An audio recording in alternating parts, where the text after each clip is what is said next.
বিয়াস আজকে একটা অনেক গুরুত্বপূর্ণ কথা আমাকে এক ভাই প্রশ্ন করছে যে ভাই বড় ড্রামগুলা তো ফিডিং করতে পারি না, তে সে ভাই বলছি আমি রাত্রে আমার ছোট বেটাক দিয়ে ড্রাম ফিডিং করাইয়া ভিডিও ছাড়বো, আপনি ভিডিওটা দেখে নিন, তাতে শিখতে পারবেন।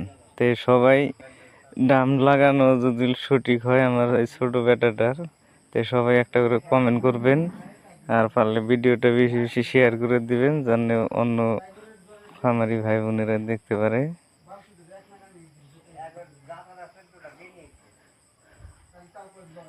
দেখেন কি সুন্দর করে ফিডিং করা যে রেডি হয়ে গেল। তো সবাই ভিডিওটা লাইক করে দিবেন, শেয়ার করে দিবেন, আর সবাই বেশি বেশি করে শেয়ার করবেন যাতে অন্য ভাইয়েরা দেখতে পারে। আর আমার ভিডিওগুলো পরামর্শ ভিডিওগুলো যদি ভালো লাগে তো সবাই ইউটিউবে দেখলে সাবস্ক্রাইব করে নেবেন, ফেসবুকে দেখলে ফলো করে নেবেন। তো আসসালামু আলাইকুম, সবাই ভালো থাকবেন।